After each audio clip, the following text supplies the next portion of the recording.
Welcome to Instruction Discussion, our weekly look at the latest topics and trends in education affecting schools here on Long Island and schools around the world.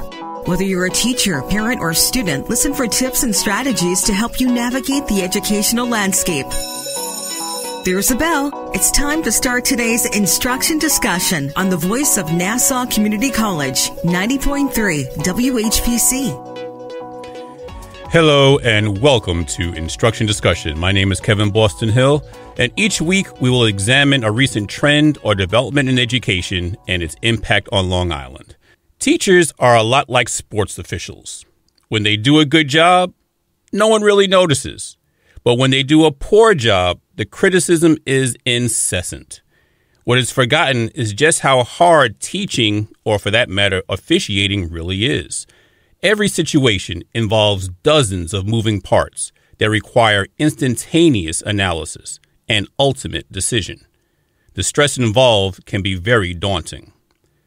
The stress felt by a new and early career teacher often stems from a fear influenced by a number of factors. Will I be able to control the classroom? Will the students like me?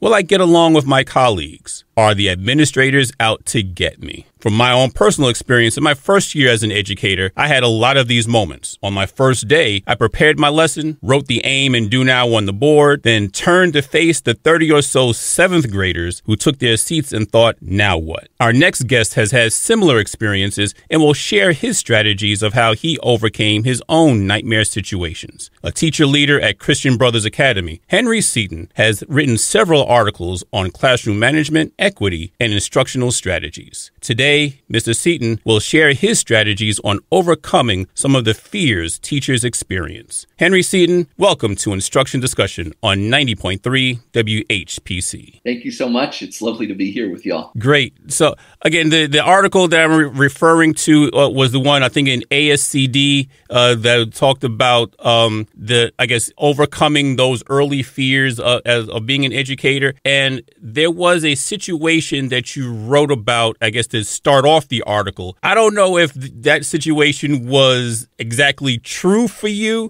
but I know it was for me and for some of my colleagues. So, but how would you suggest handling such type of situation? Yeah. So thank you for the question. So, I'm basically 2 decades into my practice as a teacher. I've been teaching middle school, high school history and English, and I still get teacher nightmares.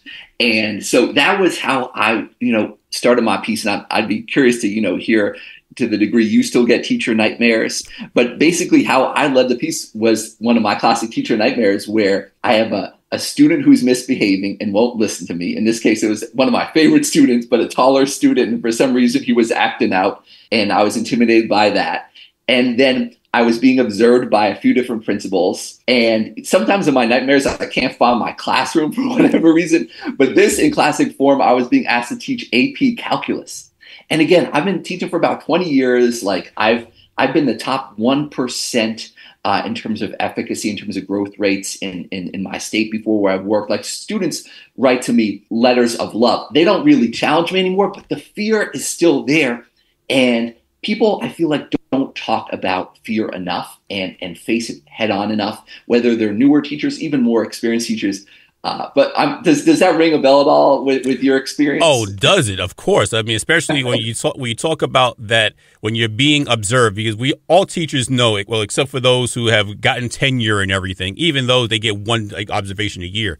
But when you get that observation, which can kind of make or break your entire evaluation, and then all of a sudden a student or 2 or 5 or whatever decide that they pick that day, that moment to act out, you're like, oh my God, can anything more go wrong with this situation? So yeah, I think if we haven't experienced it directly, I think every teacher has that particular fear. So how or they wake up in a cold sweat from a nightmare about that. So how would you recommend, again, in your 20 or so years of experience, How would you recommend we deal with that situation? Yeah, it's a great question. So, I've been in my 20 or so years of teaching, if anything, the education teaching landscape has gotten even more complex, even more frightening. As a history teacher, I'm worried about saying something the wrong way in terms of the politics of history, teaching of race or anti-Semitism, topics that come up in my world history class. I feel like I teach mostly white students now, but when I was teaching more predominantly students of color, I think teachers are much more sensitive to issues of race in the classroom and adultification of students, and this issue of white teachers being afraid of students of color, female teachers being afraid of male teachers, teachers afraid of misgendering students, etc. There's more and more fears. So to get back to your question, to me, step number one is find someone safe to name those fears with, and to develop basically a response that you can then rehearse to automaticity. I remember my phenomenal mentor, about 20 years ago, Caleb Hurstiller, and he basically had me come up with a list of what are those moments you are most afraid of. Whether a student who refuses to leave the classroom or simply a student who is asking to use the bathroom too much and you're afraid of that showdown. And then coming up with the script you're going to use and then rehearsing it again and again with your coach, and ideally them giving you feedback so that you can develop it with kind of a calm automaticity for dealing with that situation. I think that's a really good point to raise. And I don't think enough people really explore that the whole idea of, I guess it takes the idea of visualization to that next level. So yes. You think about how you would deal with a situation and you come up with all the variables that you put in your mind's eye. And so you see yourself walking through that process. Now let's walk through the process, physically walk through it. So it becomes kind of rote memorization and becomes now ingrained in you, like you said, so that when that situation does appear, it's just muscle memory. We deal with it that way. And I think that's where a lot of, whether they're new teachers or newer teachers or even some veteran teachers, they freeze up because they've never experienced a situation before. But if you're able to kind of go through those motions and visualize it and practice and rehearse, now when it's old hat when it does appear in front of you. Yeah, and I'm a real big fan of the work of Sposato Graduate School of Education, which is up in Boston, where my roots are. Apologies to all y'all Long Island folks. No hate towards Yankees, Mets, etc. But they're really doing amazing coaching. And so when I was an instructional coach, research says most department chairs, instructional coaches, they just chat back and forth with their mentee, the person they're coaching or evaluating. And that chat can be helpful, can maybe help people, be validated about their fears, talk through solutions. But in many ways, the best coaching sessions, you both stand up and you embrace that awkwardness and you just practice these scenarios again and again. The coach maybe models it first, and then you as the mentee try it, and then they give you feedback. You try it again. I really strongly recommend. I think the URL is still matchminis.org.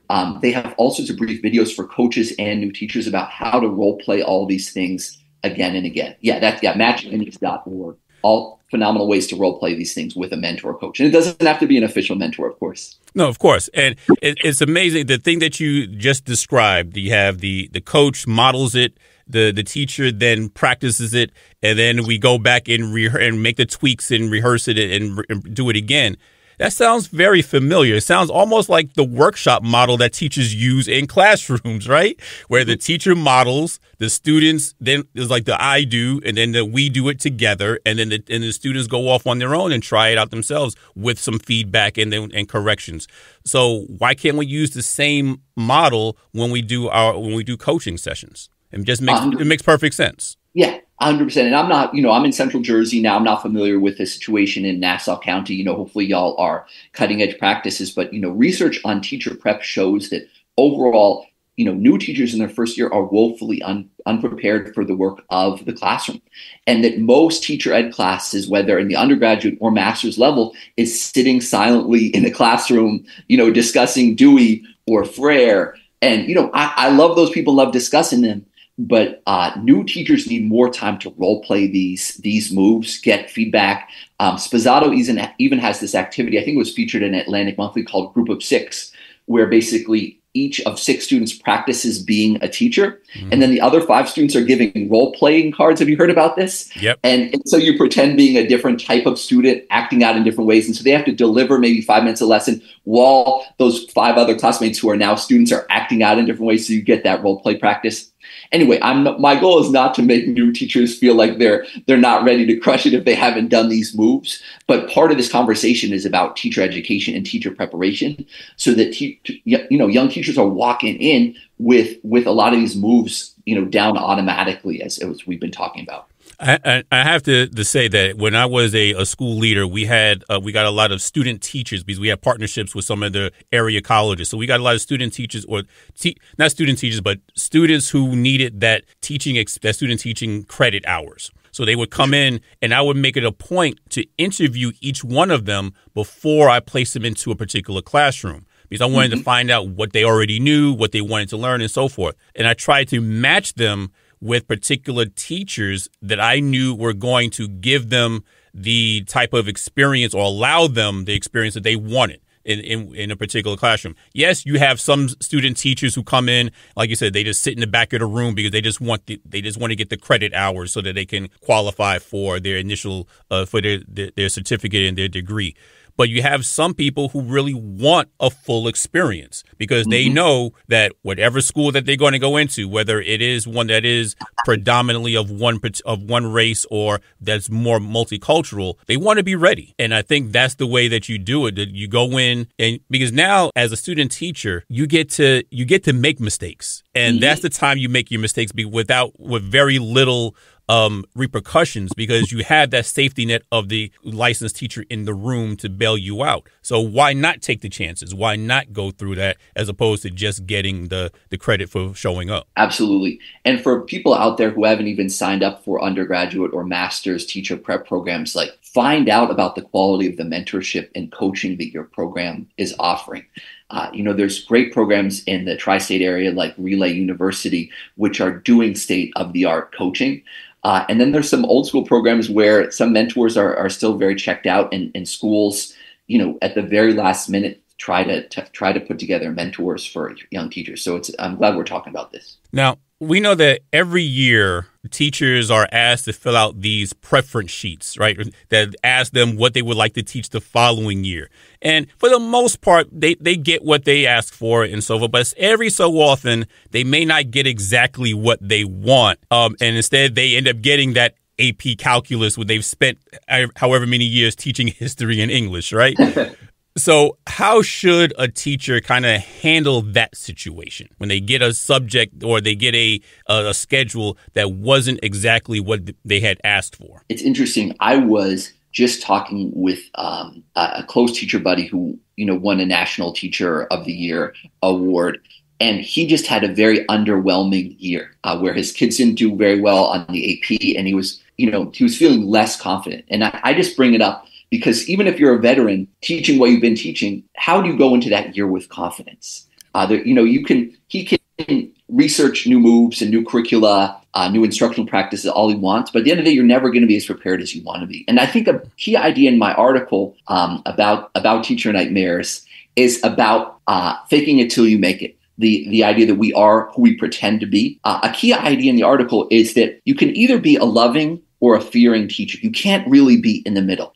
Whether it's a student or a child, people can instantly tell whether you love them or you're somewhat afraid of them. Whether you really, enjoy their presence, you delight in their presence, you find them an enchanting young person, or somebody you're maybe afraid of as potentially a threat, some sort of trouble. And so it's so important that we perform that love, that confidence, even if we're maybe not feeling it all the way inside. And so, I would say, as always, is, do the prep you can over the summer, but walk in there excited about this new challenge with hopefully an infectious excitement to share it with students. And students will pick up on that excitement and hopefully and run with it. I often tell folks that my model of pedagogy is the infectious enthusiasm model. And if your teacher is walking in there with infectious enthusiasm for subject matter, maybe even something they don't even know that much about, it's hard for them to broadcast fear. And students are much more likely to feel the love that the teacher is exuding for the matter and hopefully buy into it, if that makes sense. You are listening to Instruction Discussion on the voice of Nassau Community College, 90.3 WHPC. My name is Kevin Boston Hill, and our guest today is teacher, leader, and author Henry Seton. And it's interesting that you bring up that particular point, because as far as the faking it till you make it type of thing, because I find that students are very understanding. So if they realize that, if they say, hey, you're struggling with this and you're admitting that you're struggling with, because we know the students are struggling with the content and they all feel that, okay, I'm the only dumb one in the class. So they feel that way. But if they see now that you are struggling as well in how you deliver it, you're open about it, and you kind of almost say, well, let's all learn this together. Now it kind of builds that camaraderie, and it also breaks down those barriers where the students don't feel that, okay, I'm the only one in the room that doesn't understand what's happening, so I'm going to be quiet. Now they may actually open up themselves because they have that commonality now, not only with you, but also with some of the other students in the classroom. Absolutely. And that's a major theme in this recent article and some of my other writing, is the importance of collecting feedback and developing that listening stance. So even if you don't have a mentor teacher in your classroom all the time, find a neighbor down the hall or someone you trust just to pop in regularly to give you honest feedback. Not just that, like, oh, you're doing a great job, kid stuff, but like, hey, this is what you're doing well. Here are 3 things. And this is one thing I would do differently, and here's why. And I'm constantly getting feedback from students as well. And that's how they know that I love and care for them. I mentioned in the article, like usually after the first quarter, I give my students a version of the Ronald Ferguson Tripod Survey, which is a really well-researched survey that kind of measures teacher efficacy, and it often aligns with student growth ratings and test scores better than principal observations, because it's so strong and students have such great eyes on it. And I report to students back the next week about what they scored me well on and what I can do better on the next time. And that vulnerability, they really appreciate it, and they notice me trying to do better. Right? As a young teacher or a veteran teacher, they're not expecting perfection. They just want to see the love. And when I'm saying love this time, I mean it not as much by unconditional positive regard and that delighting in that I talk about in the piece, but more just the love, the sweat that you're putting into it, the effort.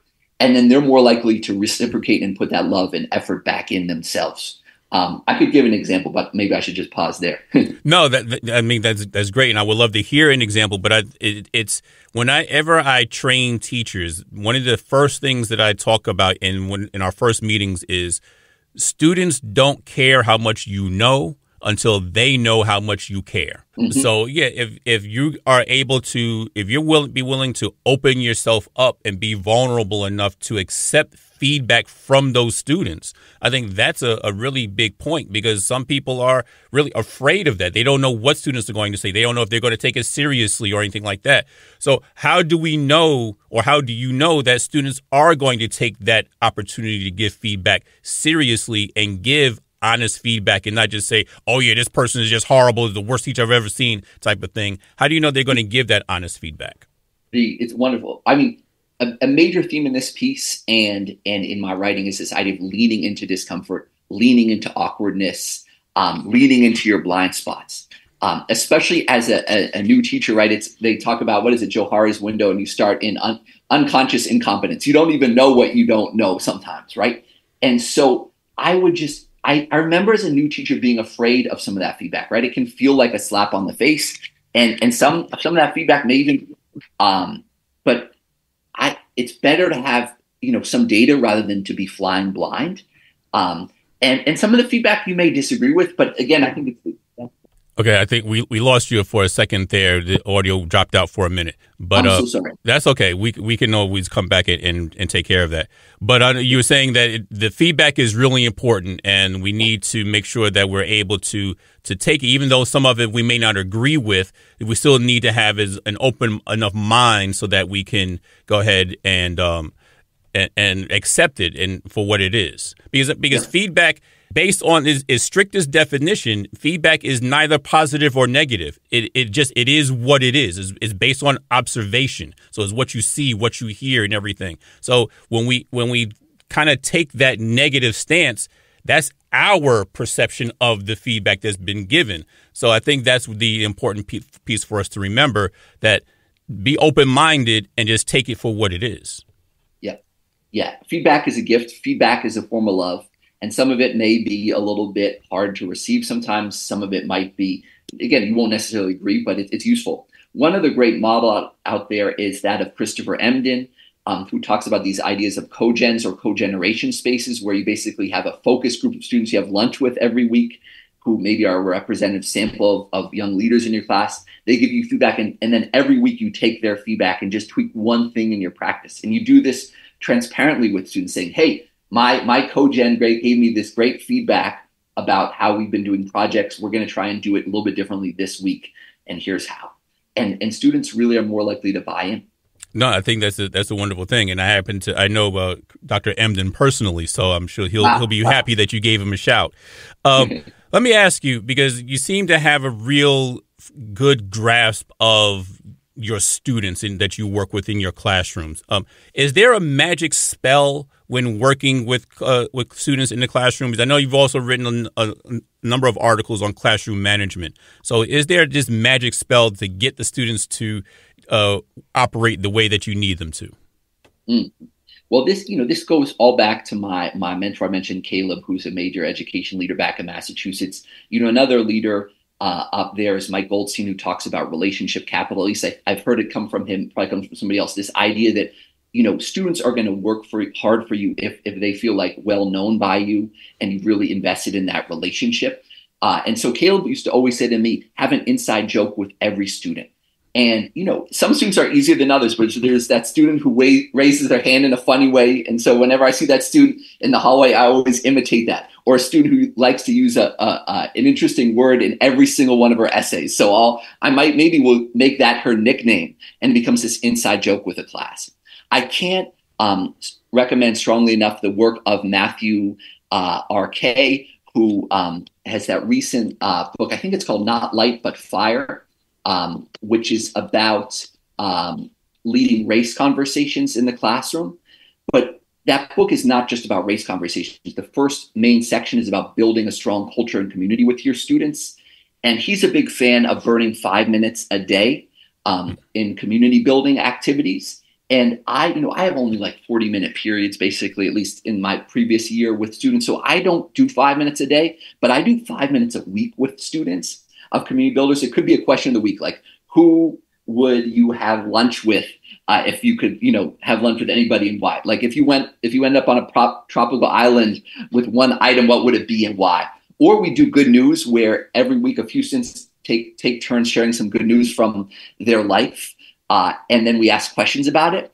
And not every response is going to be memorable, but a lot of this stuff is really memorable. And you learn that this student loves like fixing up bikes and repairing them and selling them on eBay. And so then we ask him about it and then make jokes about how wealthy he is in class. So it's, I think that's part of it. I'm trying to think if there's more I could say.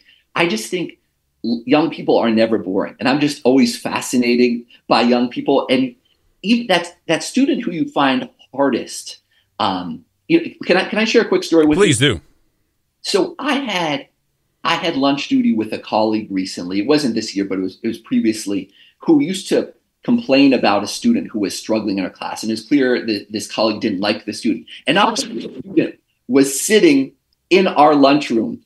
And part of me was like, why aren't we spending more of this time like just getting to know that student? Because maybe you're afraid of that student. Maybe there's something that, rubs you the wrong way about the student. But what I always encourage, teachers, young or old, to do is keep building that relationship until you can find that thing to love about that student. Because every student every human being, there's something to love about them and to learn from them. And often that thing that's driving up a wall about the students is due to maybe something going on in their home life. And so as you build that relationship, you can develop greater empathy. So I'll stop there. I could say more. No, I think that makes perfect sense, because we think about, when it comes to just the teaching, we often say that the best teachers are those who make those connections with their students, whether it's they know what's going on in their home life. They know how to prepare for them. If they see them walk in, they see their body language. They know that, okay, something happened over the weekend, so I may need to pull this person aside and have a quick conversation with them to find out what's happening. And now, of course, there's been this rage of teachers creating individualized handshakes when they greet the students in the morning and so forth. So there are all these different ways to make those connections with your students. And that's probably the first thing to do as whether it's a new teacher or any teacher returning and you have a new class.